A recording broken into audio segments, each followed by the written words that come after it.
أما بعد فأعوذ بالله من الشيطان الرجيم بسم الله الرحمن الرحيم فاذكروني أذكركم صدق الله العظيم وبلغنا رسوله النبي الأمين المتين المبين الكريم ونحن على ذلك لمن الشاهدين والشاكرين والحمد لله رب العالمين غوث اعظم بمنی بے سر و سامہ مدد قبلینی مدد کعبینی ما مدد آمین مگر داغ بلا افتادہ کشتی مدد کن یا معین الدین چشتی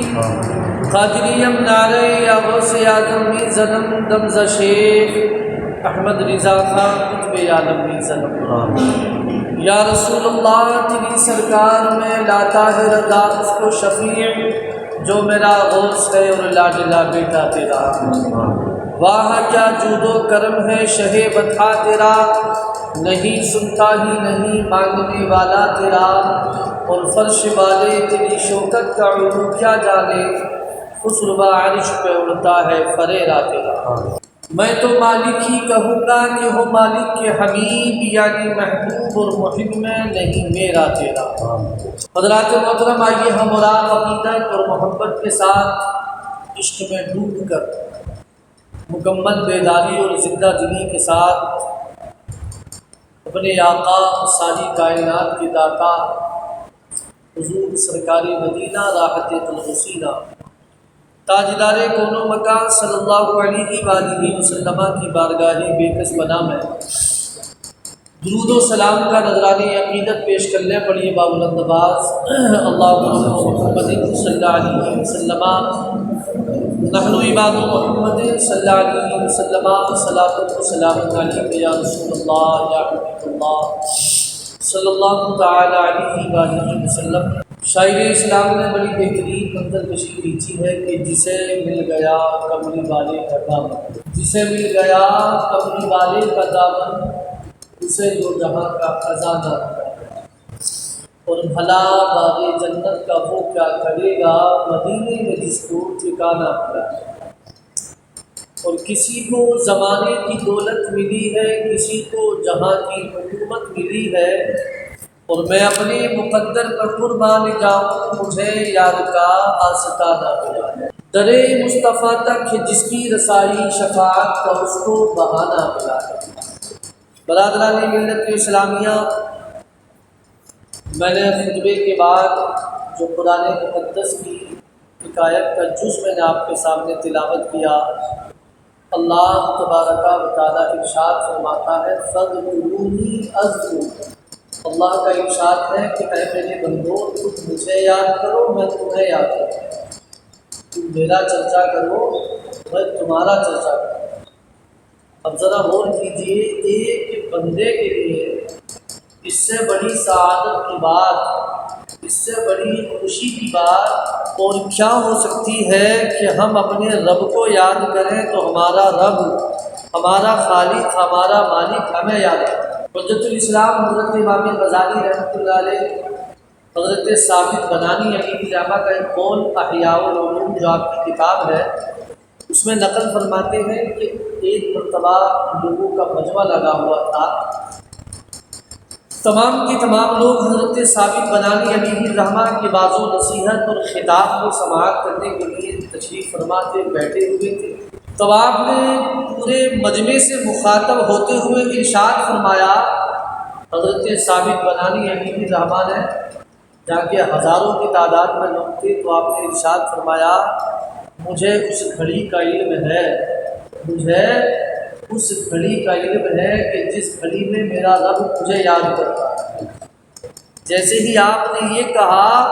کہ مجھے اس گھڑی کا علم ہے، میں اس گھڑی کو، اس وقت کو جانتا ہوں کہ جس وقت میں، جس گھڑی میں میرا رب مجھے یاد کرتا ہے، تو حاضرین بڑے متاثر ہوئے، حیران ہو گئے اور جھنجھلا کر بعض لوگوں نے کہا حضور آپ یہ کیا فرما رہے ہیں؟ اللہ تبارک و تعالیٰ آپ کو یاد کرتا ہے، یہ آپ کو کیسے خبر، یہ آپ کو کیسے پتا؟ یہ آپ نے بہت تگڑی بات کر دی، لہٰذا اپنی بات کو واپس لیں، اپنے قول کو واپس لیں۔ حاضرین نے جب یہ سنا تو بڑے متاثر ہوئے، تو آپ نے فرمایا بے شک مجھے اس گھڑی کا علم ہے۔ اب لوگوں نے پوچھا اگر آپ کو علم ہے تو بتائیں کیسے علم ہے، آپ کو کیسے پتہ چلتا ہے، کیا آپ کا رب آپ کو یاد کرتا ہے، اس پر دلیل کیا ہے؟ تو حضرت ثابت بنانی علی دامہ نے فرمایا اس پر دلیل یہ ہے کہ جب میں اپنے رب کو یاد کرتا ہوں تو جان لیتا ہوں کہ میرا رب مجھے یاد کرتا ہے، کیونکہ اللہ کا فرمان ہے فاذکرونی اذکرکم، تم مجھے یاد کرو میں تمہارا چرچا کروں۔ تو برادران ملت اسلامیہ، یقیناً ہم اور آپ یہاں بیٹھ کر اپنے رب کو یاد کر رہے ہیں، اس کی پاکی بیان کر رہے ہیں، اس کا ذکر کر رہے ہیں، تو یقیناً ہمارا رب ہمارا چرچا کر رہا ہے۔ اور حدیث پاک میں ہے اللہ تبارک و تعالیٰ خود ارشاد فرماتا ہے کہ اے میرے بندو تم مجھے عام مجلسوں میں یاد کرتے ہو، میں تمہیں خاص مجلسوں میں یاد کرتا ہوں۔ تم میرا چرچا فرش پر کرتے ہو، میں تمہارا چرچا عرش پر کرتا ہوں۔ تم لوگوں کے درمیان مجھے یاد کرتے ہو، میں فرشتوں کے درمیان تمہارا چرچا کرتا ہوں۔ تم مجھ سے اگر ایک بالشت قریب ہوتے ہو تو میں تم سے ایک ہاتھ قریب ہوتا ہوں، اور اگر کوئی بندہ مومن ایک ہاتھ قریب ہوتا ہے تو اللہ فرماتا ہے میں اس سے 2 ہاتھ قریب ہوں۔ اس لیے تو ایک دوسرے مقام پر اللہ تبارک و تعالیٰ نے ارشاد فرمایا فَإِذَا قَضَيْتُمُ الصَّلَاةَ فَاذْكُرُوا اللَّهَ قِيَامًا وَقُعُودًا وَعَلَىٰ جُنُوبِكُمْ۔ اللہ فرماتا ہے کہ جب تم نماز پڑھ کے فارغ ہو جاؤ تو تم اپنے رب کو یاد کرو کھڑے ہو کر، بیٹھے اور کروٹوں پر لیٹے۔ اس آیت کی تفسیر میں حضرت عبداللہ بن عباس رضی اللہ تعالیٰ عنہ ارشاد فرماتے ہیں کہ اس آیت سے مراد یہ ہے کہ اللہ کا جو ارشاد گرامی ہے کہ جب تم نماز پڑھ کے فارغ ہو جاؤ تو تم اپنے رب کو ہر حال میں یاد کرو، کھڑے ہو یاد کرو، بیٹھے ہو تو یاد کرو، اور اگر کروٹوں پر لیٹے ہو تو بھی یاد کرو۔ تو اس آیت کی تفسیر میں آپ فرماتے ہیں کہ دن و رات، خشکی و تری، سفر و حضر، مرض و صحت، علانیہ اور پوشیدہ، جس حالت میں ہو اس حالت میں تم اپنے رب کا چرچا کرو، اپنے رب کو یاد کرو، اور یقیناً اللہ تبارک و تعالیٰ کے ذکر کرنے پر رب کعبہ اپنے بندوں کو بے شمار انعاموں کی کرام سے نوازتا ہے۔ احادیث مبارکہ میں اس کے بڑے فضائل ذکر ہوئے ہیں۔ میرے آقا تاجدار کون و مکان صلی اللہ علیہ وآلہ وسلم کا ارشاد گرامی ہے، طبرانی شریف کی حدیث ہے، اور اس حدیث پر ہم غور و فکر کریں تو یقیناً دنیا اور آخرت کی بے شمار ہمیں بھلائیاں حاصل ہوتی ہیں۔ بلکہ حدیث پاک میں تو میرے آقا فرماتے ہیں، طبرانی شریف کی حدیث ہے، میرے آقا مصطفیٰ کریم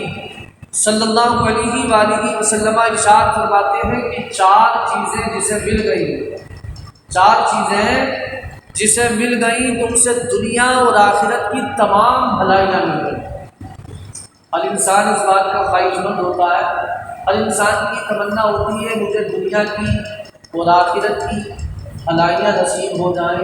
خیر نصیب ہو جائے۔ تو برادران ملت اسلامیہ، طبرانی شریف کی حدیث میرے آقا فرماتے ہیں جسے یہ 4 چیزیں مل گئیں اسے دنیا اور آخرت کی ساری بھلائیاں مل گئیں۔ جب صحابہ کرام علیہم رضوان نے یہ فرمانے نبوی صلی اللہ علیہ وآلہ وسلم سنا تو عرض کی یا رسول اللہ، یا حبیب اللہ، فدا قومی وابی میرے آقا وہ 4 چیزیں کون سی ہیں؟ تو رسول اعظم صلی اللہ علیہ وآلہ وسلم نے ارشاد فرمایا پہلی چیز جو ہے وہ نیک بیوی، جو کہ پاک دامن ہو، نیک ہو، جو اپنی عزت کی عصمت کی حفاظت کرے اور شوہر کے مال کی حفاظت کرے، تو نیک بیوی کا ملنا یہ دنیا اور آخرت کی بھلائیاں حاصل کرتا ہے۔ اور دوسرا میرے آقا فرماتے ہیں مصیبتوں پر صبر کرنے والا، مصیبتوں پر یعنی اگر انسان پر پریشانیاں، بیماریاں، مصیبتیں نازل ہوں تو وہ واویلا نہ کرے، گریہ و زاری نہ کرے، تو شکوہ شکایت نہ کرے، بلکہ صبر کرے۔ تو یقیناً اگر کسی انسان کو اللہ نے صبر دیا ہے وہ مصیبتوں پر، پریشانیوں پر، بیماریوں پر، تکلیفوں پر اگر وہ صبر کرتا ہے، واویلا نہیں کرتا، شکوہ شکایت نہیں کرتا، گریہ زاری نہیں کرتا، تو یوں سمجھیے کہ اللہ تبارک و تعالیٰ کی جانب سے اسے خیر حاصل ہے، بھلائی حاصل ہے۔ تیسری چیز میرے آقا فرماتے ہیں شکر ادا کرنے والا دل، یعنی اللہ تبارک و تعالیٰ کی نعمتوں کے ملنے پر جو بندہ شکر ادا کرتا ہے۔ اور چوتھا میرے آقا فرماتے ہیں اللہ کا ذکر کرنے والی زبان، سبحان اللہ، چار چیزیں جس کے اندر ہوں، اور یہ چار چیزیں جسے مل گئیں تو سمجھ لو حدیث پاک ہے، طبرانی شریف کی حدیث ہے، یہ مصطفیٰ کریم کا فرمان۔ ہم اور آپ سب جانتے ہیں کہ آسمان ہٹ سکتا ہے، پہاڑ اپنی جگہ سے ہٹ سکتا ہے، اور سمندر کی روانی رک سکتی ہے، لیکن میرے نبی کا فرمان نہیں بدل سکتا۔ اے قول محمد قول خدا، فرمان نہ بدلا جائے گا، بدلے گا زمانہ لاکھ مگر قرآن نہ بدلا جائے گا۔ تو برادران ملت اسلامیہ، میرے مصطفیٰ صلی اللہ علیہ وآلہ وسلم ارشاد فرماتے ہیں کہ یہ چار چیزیں جسے مل گئی اسے دنیا اور آخرت کی ساری بھلائیاں مل گئی۔ تو برادران ملت اسلامیہ، یہ چار چیزیں آپ نے اجمالی طور پر سماعت کر لی کہ نیک بیوی کا ملنا یہ بھی بڑی خوش نصیبی ہے، اور مصیبتوں پر پریشانیوں پر صبر کرنا یہ بھی اللہ تبارک و تعالیٰ کی جانب سے ایک عظیم نعمت ہے۔ اور ہمارے اکثر اسلامی بھائی دیکھا جاتا ہے کہ اگر ان پر تھوڑی سی اگر کوئی پریشانی آ جائے، تھوڑی اگر بیماری ان پر آ جائے، کسی درد میں، کسی ناگہانی آفت میں اگر وہ مبتلا ہو جائے، تو پھر جو ہے وہ بے صبری کا مظاہرہ کرتے ہیں۔ اس طرح وہ بے صبری کا مظاہرہ نہ کریں، کیونکہ بزرگان دین فرماتے ہیں، علماء کرام فرماتے ہیں، اب باویلا کرنے سے یا گریہ زاری کرنے سے جو آئی ہوئی مصیبت ہے وہ ٹل تو جائے گی۔ بہت موٹی سی بات ہے نا، ذہن میں آنے والی بات ہے کہ اگر ہمارے یا کسی کے پاس بھی اگر کوئی پریشانی آ گئی، کوئی بیماری آ گئی، کوئی کسی وہ تکلیف میں مبتلا ہو گیا، اب گریہ زاری کرنے سے، باویلا کرنے سے، آہ و فغاں کرنے سے، شکوہ شکایت کرنے سے وہ بیماری دور ہونے والی تو ہے نہیں۔ تو اس لیے علماء فرماتی ہیں یہ نہایت ہی بے وقوفی ہے۔ ابھی شکوہ شکایت کرے گا وہ بیماری تو دور ہونے والی نہیں، البتہ جو اسے ثواب حاصل ہوگا اس تکلیف پر، اس بیماری پر صبر کرنے پر، تو وہ اس ثواب سے بھی محروم ہو جاتا ہے۔ سمجھ رہے ہیں آپ؟ اس لیے کبھی آپ کسی پریشانی میں یا بیماری میں مبتلا ہوں تو بے صبری کا مظاہرہ نہ کریں، شکوہ شکایت نہ کریں۔ ہاں دعائیں مانگیں، یہ بے صبری نہیں ہے کہ آپ اپنے عزیزوں سے اپنی بیماری یا پریشانی دور ہونے کی دعا کو کریں، یا خود بھی آپ دعا کریں۔ اور دعا کرنے کی تو ترغیب جو ہے قرآن مقدس میں اللہ نے بھی دی ہے، اور میرے آقا تاجدار کل مکان صلی اللہ علیہ وآلہ وسلم کی احادیث مبارکہ دعا کی اہمیت اور فضیلت میں بے شمار وارد ہے۔ لہذا شکوہ شکایت کرنا یا اپنے ایسے نازیبا کلمات اپنی زبان سے بولنا معاذ اللہ ثم معاذ اللہ تو یہ ایمان والوں کا شیوا نہیں ہے، بلکہ بعضوں کو دیکھا گیا ہے وہ لا علمی اور جہالت کی بنیاد پر اگر کوئی پریشانی پر آ جاتی ہے یا بیماری آ جاتی ہے معاذ اللہ، تو ایسے ایسے جملے بول دیتے ہیں، ایسے ایسے کلمے بول دیتے ہیں کہ جس سے ان کے ایمان ہی کا خاتمہ ہو جاتا ہے، جس سے ان کے ایمان ہی کا خاتمہ ہو جاتا ہے۔ تو لہذا آسانیاں اور پریشانیاں یہ سب رب کی جانب سے ہوتی ہیں، اور اسی پر ایمان رکھتے ہوئے یہ جو پریشانی آئی ہے یہ میرے رب کی جانب سے آئی ہے، خوشی خوشی قبول کریں اور اس کے دور ہونے کی دعا بھی کریں۔ یقیناً جب کوئی اللہ تبارک و تعالیٰ کی ذات پر اس انداز میں ایمان رکھتا ہے اور اپنے رب کی جانب سے ملنے والی ہر چیز پر وہ صبر و شکر کا مظاہرہ کرتا ہے، تو پھر اللہ تبارک و تعالیٰ اس بندے سے بڑا پیار فرماتا ہے اور اپنا مقرب بناتا ہے۔ یہی تو ہمارے اسلاف، ہمارے بزرگان دین کا طریقہ کار رہا، ان کا یہی عمل رہا۔ برادران ملت اسلامیہ، نعمت کے ملنے پر تو عام آدمی کرتا ہے شکر ادا، لیکن جو اللہ کے نیک بندے تھے، جو صالحین تھے اور جو صالحین تھے، وہ نعمت کے ملنے پر شکر تو کرتے ہی کرتے تھے، لیکن اگر کوئی پریشانی آتی، کوئی بیماری آتی تو صرف صبر نہیں کرتے، بلکہ اس حالت میں بھی وہ شکر ادا کرتے تھے۔ اس حالت میں بھی اگر بیماری بھی آتی تو اللہ کا شکر ادا کرتے تھے۔ اور بعضوں بزرگان دین کے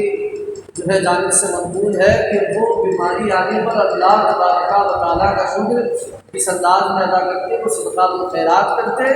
اور 2 رکعت یا مختلف رکعتیں جو ہیں وہ اللہ کی بارگاہ میں نوافل بھی ادا کیا۔ تو پیارے اسلامی بھائیوں، ایک بندے مومن کے لیے یہ ضروری ہے کہ وہ اپنے رب کو ہمیشہ یاد کرے، اس لیے آپ اسلام کا مزاج دیکھیں، اللہ کا ذکر ہم کرتے رہیں، اسلام کا مزاج دیکھیں کہ اسلام نے اپنے ماننے والوں کو ہر کام کے کرنے سے پہلے دعا سکھائی۔ مثال کے طور پر کھانا کھانے سے پہلے دعا پڑھیں، کھانا کھانے کے بعد دعا پڑھیں، پانی پینے سے پہلے دعا، پانی پینے کے بعد دعا، آئینہ دیکھیں تو دعا پڑھیں، سر میں تیل لگائیں تو دعا پڑھیں، دودھ پئیں تو دعا پڑھیں، جنازہ اٹھائیں تو دعا پڑھیں، میت کو قبر میں اتاریں تو دعا۔ غرض کے اس کے علاوہ بے شمار مواقع پر اسلام نے اپنے ماننے والوں کو دعا سکھائی۔ کیوں؟ اس لیے کہ بندہ مومن کی زبان ہر وقت اللہ کے ذکر سے تر رہے۔ سمجھ رہے ہیں آپ؟ دعا پڑھنا یہ اللہ کا ذکر ہی تو ہے۔ تو اس لیے اور حدیث پاک میں بھی جو قرآن کی تفسیر میں بھی یہ تھا کہ ہر کام جو بھی کام ہم کریں تو اس سے پہلے ہم بسم اللہ شریف، ٹھیک ہے؟ تو اب میں یہ سمجھتا ہوں کہ بہت کم اسلامی بھائی ہوں گے ایسے کہ جنہیں ہر چیز کی دعا یاد ہو۔ بیت الخلاء میں جائیں تو دعا، بیت الخلاء سے نکلیں دعا، مسجد میں داخل ہو تو دعا، مسجد سے نکلیں تو دعا، اسی طرح کھانا کھانے سے پہلے، کھانا کھانے کے بعد، پانی پینے سے پہلے، پانی پینے کے بعد، چاند دیکھیں، بارش تیز ہو تو دعا، ہر چیز کی دعا ہے۔ اور میں سمجھتا ہوں کہ ہر ایک کی یاد نہیں ہوگی، تو لہٰذا کوشش کریں یاد کرنے کی۔ اور ایک آسان میں نسخہ بتا دوں آپ کو، بسم اللہ شریف، کیونکہ اگر آپ کو کھانا کھانے سے پہلے کی دعا یاد نہیں، یا پانی پینے سے پہلے کی دعا یاد نہیں، یا سونے سے پہلے کی دعا یاد نہیں، اگر یاد ہے تو اللہ ماشاء اللہ، اور اگر یاد نہیں ہے تو آپ یہ یاد رکھیں کہ ہر اچھے کام سے پہلے آپ بسم اللہ شریف پڑھ لیں، اور اس کے پورا ہونے کے بعد آپ الحمدللہ پڑھیں، الحمدللہ رب العالمین، صرف اتنا پڑھ لیں تو انشاءاللہ العزیز دعا پڑھنے کا ثواب حاصل ہو جائے گا، اور ساتھ ہی ساتھ اللہ کا ذکر کرنے کا ثواب بھی حاصل ہوگا۔ مثال کے طور پر سونے سے پہلے کی دعا آپ کو یاد نہیں ہے، اللہم بسم اللہ اموت واحیا، اگر آپ کو یہ دعا یاد نہیں تو آپ بسم اللہ شریف پڑھ لیں اور سو کر اٹھیں الحمدللہ رب العالمین۔ تو اس طرح الحمدللہ آپ کا شمار دعا پڑھنے والوں میں ہوگا، اور اللہ کا ذکر کرنے کا بھی ثواب حاصل ہوگا۔ تو ذکر کرنے کی کتنی بڑی فضیلت ہے، یہ حدیث پاک میں سماعت کر لیں۔ میرے آقا تاجدار کون مکان صلی اللہ علیہ وسلم ارشاد فرماتے ہیں کہ جنت والے جب جنت میں چلے جائیں گے تو جنت میں جانے کے بعد دنیا کی کسی چیز کا انہیں افسوس نہیں ہوگا۔ جنت میں پہنچنے کے بعد دنیا کی کسی چیز کا انہیں افسوس نہیں ہوگا کہ میں نے بلڈنگ نہ بنائی، میں نے فلاں جگہ نہ خریدی، یا میں نے فلاں کام نہ کیا، یا یہ کام رہ گیا۔ میرے آقا فرماتے ہیں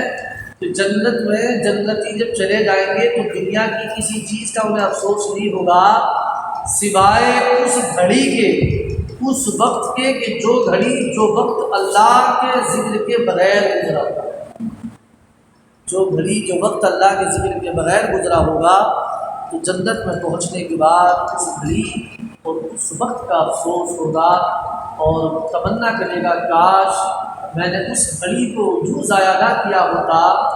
یوں غفلت میں میں نے دنیا میں رہ کر اس وقت کو نہ گزارا ہوتا، اپنے رب کو یاد کیا ہوتا۔ تو رب کعبہ کی بارگاہ میں دعا ہے مولا ہم سب کو کثرت سے اللہ کا ذکر کرنے کی توفیق عطا فرمائے، اور ذکر کی محفلوں میں ہمیں جانے، وہاں پر شرکت کرنے کی بھی توفیق عطا فرمائے۔ استغفر اللہ ربی من کل ذنب واتوب الیہ وآخر دعوانا الحمدللہ رب العالمین۔ السلام علیکم، السلام علیکم۔ مصطفیٰ جان رحمت لاکھوں سلام، شمع بز میں ہدایت لاکھوں سلام، مصطفیٰ جان رحمت لاکھوں سلام، شمع بز میں ہدایت لاکھوں سلام، سارے مل کر خدایوں کے زیر قدم نہ لیا ہے نہ لے گا کوئی ان سا جنم، عرش اعظم پہ پہنچے انہی کے قدم، شہریار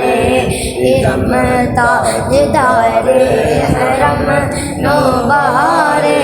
شفاعت پہ لاکھوں سلام۔ مصطفیٰ جان رحمت لاکھوں سلام شمع بز میں ہدایت لاکھوں سلام فضل ربی سے مردوں کو زندہ کیا ایک عجوبہ زمانے کو دکھلا دیا آج بھی لوگ کہتے ہیں صد مرحبا غوث اعظم امام تقابن کا جلوہ شان قدرت پہ لاکھوں سلام مصطفیٰ جان رحمت پہ لاکھوں سلام شمع بز میں ہدایت لاکھوں سلام نفسی نفسی کا ہوگا قیامت میں شور جب کسی کا کسی پر چلے گا نہ زور ان کے ہاتھوں میں ہوگی شفاعت کی ڈور کاش محشر میں جب ان کی قیامت ہو یہ سب ان کی شوقت کے لاکھوں سلام مصطفیٰ جان رحمت لاکھوں سلام شمع بز میں ہدایت لاکھوں سلام جب میں پہنچوں دائرے حبیب خدا ساتھ ہم سب بھی ہو اور احمد رضا نعت خوانی کرو جب وہاں تذکرہ مجھ سے خدمت کے قدس کہے ہائے رضا مصطفیٰ جان رحمت لاکھوں سلام شمع بز میں ہدایت لاکھوں سلام